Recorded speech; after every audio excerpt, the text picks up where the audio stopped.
Bismillahirrahmanirrahim. Mari kita melanjutkan pembacaan kitab I'anatul Talibin.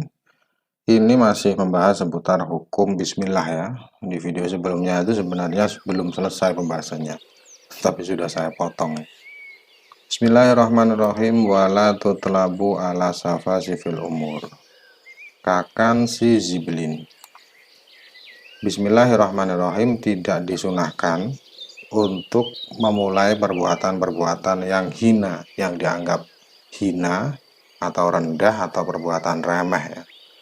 Contohnya misalkan menyapu kotoran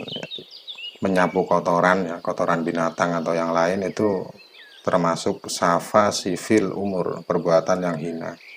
Mengapa tidak disunahkan mengucapkan bismillah saunan lismihi ta'ala aniktironihi bil muhaqqarat, supaya nama Allah tidak disebutkan untuk hal-hal yang remeh ya. Jadi agar nama Allah tidak bersama dengan hal-hal yang remeh, hal-hal yang hina. Menyapu kotoran itu kan hina ya. Menyapunya tidak hina sebenarnya, kotorannya itu yang hina. Jadi masa kita mau menyapu kotoran mengucap bismillah itu kan juga kurang punya etika dengan Allah ya. Walhasil, nah ini kesimpulannya.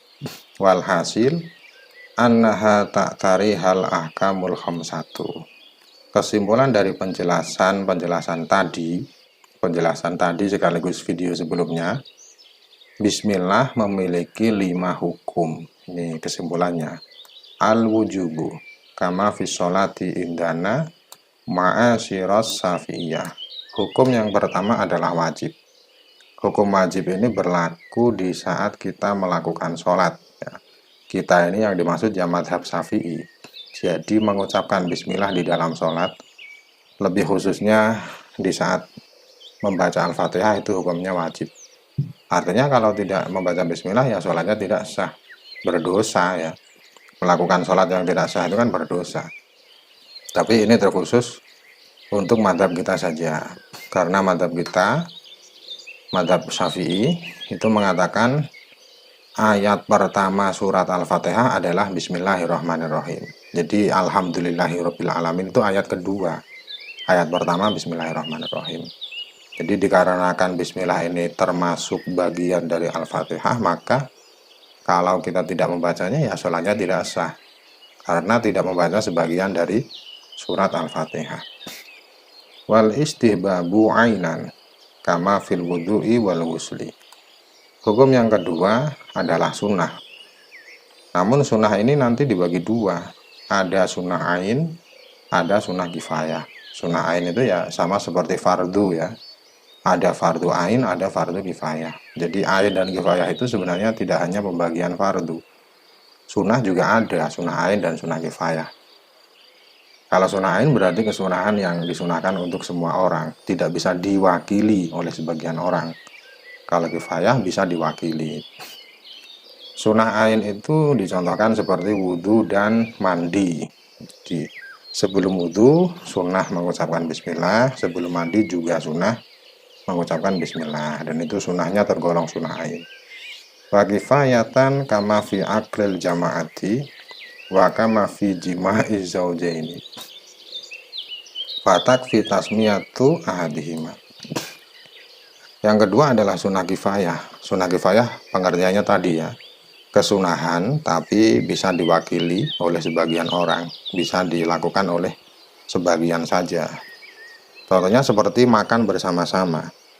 Makan bersama-sama itu kesunahan bismillah tidak disunahkan untuk semuanya. Maksudnya untuk menggugurkan kesunahan itu tidak harus dilakukan semua, cukup sebagian saja. Jadi misalkan kita makan bersama ya, satu piring besar, kita makan 5 orang. Itu kalau sudah ada satu yang membaca bismillah, itu kesunahannya sudah didapatkan ya. Tapi tetap yang mengucapkan itu yang dapat pahala paling banyak. Tapi jangan diartikan kalau satu sudah membaca yang lain tidak sunnah, tidak bisa seperti itu. Kesunahannya bisa gugur kalau bila dilakukan sebagian. Tapi andai kata semuanya melakukan ya tidak apa-apa. Ya tetap mendapat kesunahan. Kemudian contoh yang lain, berhubungan badan antara suami istri. Ini sebelum melakukan hubungan badan itu sunahnya mengucap bismillah.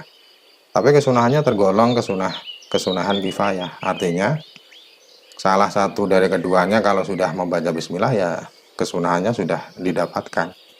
Tidak harus keduanya baca bismillah, tapi cukup salah satu karena tergolong kesunahan yang kifayah. Kama qala Syamsu Ar-Ramli annahu dhahir. Hal ini seperti yang dijelaskan oleh Syamsuddin Ar-Ramli ya. Wa tahrimu fil muharrami dzati. Hukum yang ketiga adalah haram. Haram, contohnya sudah dijelaskan ya di dalam video sebelumnya. Dan keharaman ini terkhusus untuk keharaman yang tidak disebabkan oleh hal lain. Wal karohatu fil makruhi adzati. Hukum yang keempat, makruh. Sama seperti hukum haram, makruh ini terkhusus kemakruhan yang sifatnya dikarenakan dirinya sendiri, bukan dikarenakan ada faktor yang lain. Contohnya sudah disebutkan di video sebelumnya ya. Contoh kemakruhan yang zati itu melihat kemaluan istri. Contoh keharaman yang zati ya banyak ya. Contohnya zina.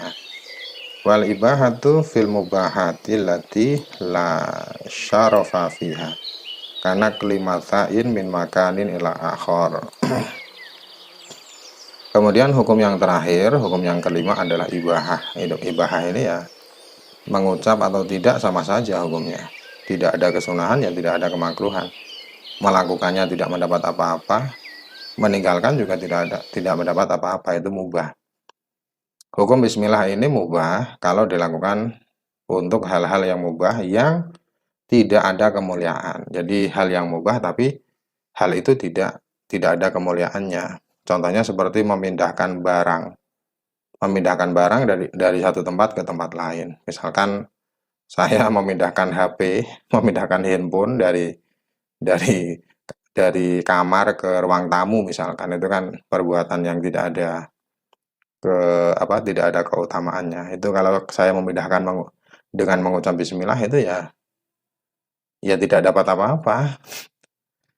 Kecuali kalau perbuatan mubah tapi ada kemuliaannya. Kadzakila. Kadzakila. Penjelasan ini adalah penjelasan yang dijelaskan oleh para ulama. Wa inna maftataha syarihu kitabahu bil basmalati iktidaan bil kitabil aziz. Mengapa penulis Fathul Mu'in memulai kitabnya dengan bismillah? Alasannya karena mengikuti Al-Quran, mengikuti kitab yang mulia yaitu Al-Quran. Kita tahu dalam Al-Quran itu halaman pertama yang kita buka itu adalah Bismillahirrahmanirrahim. Jadi agar tulisan yang ditulis ini memiliki atau mendapatkan keberkahan yang sama dengan keberkahan Al-Quran, maka penulis meniru hal itu. Wa amalan biqaulihi sallallahu alaihi wasallam kullu amrin dzibadin la yubda'u fihi bi bismillahirrahmanirrahim fahuwa abtaru au aqta'u au ajdam.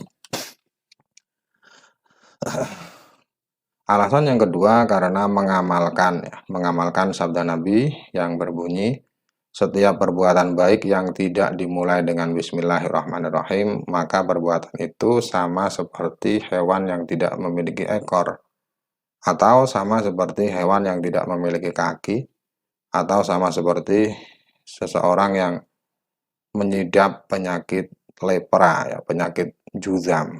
Ini huruf au ini sebenarnya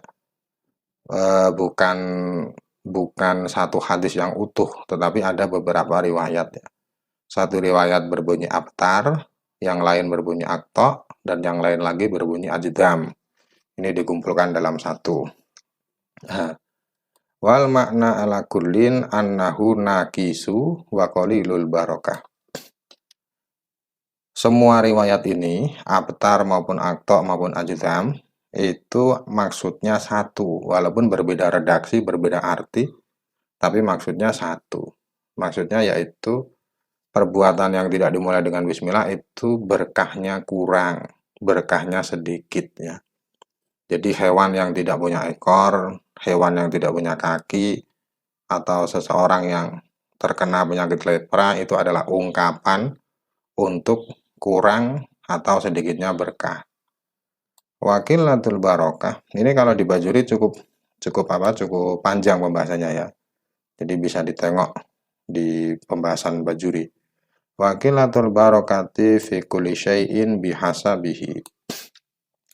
Kurang berkahnya sesuatu itu bermacam-macam, tergantung kemanfaatan dari sesuatu itu sendiri.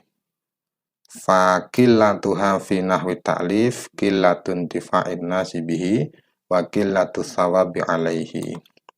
Kurang berkahnya tulisan adalah sedikit kemanfaatan yang diperoleh oleh pembaca dan juga pahalanya juga sedikit.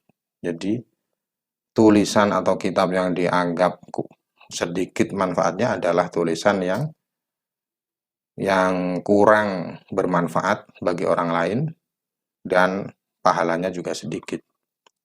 Wa fi nahwil akli qillatun tifa'il jismi bihi. Kurang berkahnya makan, kurang atau sedikitnya berkah makan adalah sedikitnya kemanfaatan yang didapatkan oleh badan ya, dengan makanan itu. Jadi makanan yang kurang berkah adalah makanan yang kurang bisa bermanfaat untuk tubuh, untuk badan, terutama untuk digunakan ibadah ya. Ini terima kasih yang sudah subscribe. Kemudian di halaman berikutnya, wa fi nahwil qiraati qillatun tifa'il qari biha liwaswasati syaitani lahu hina'id. Kurang berkahnya membaca baik itu membaca Al-Qur'an maupun membaca ilmu syariat atau yang lain ya. Membaca yang kurang berkah itu adalah kurang bermanfaat bagi pembacanya. Jadi kadang kita membaca itu kan ya kadang ya tidak masuk ke hati, kadang sekarang baca 1 detik kemudian sudah lupa. Itu namanya kurang bermanfaat ya. Kurang bermanfaat karena tidak dimulai dengan bismillah. Di sini dijelaskan ketidakmanfaatan pembaca itu karena gangguan setan. Jadi kalau kita melakukan sesuatu yang tidak dimulai dengan bismillah itu ya setan mengganggu, setan mendekat. Sehingga apa yang kita baca itu terkadang tidak masuk ya. Tidak masuk ke otak apalagi ke hati. Atau ya masuk tapi mudah lupa ya. Semoga video ini bermanfaat. Mohon maaf bila terdapat kesalahan dan semoga masih semangat mengikuti kajian I'anah ini. Mohon doanya semoga lancar dan bisa selesai sampai juz 4 ya. Wallahu a'lam bishawab.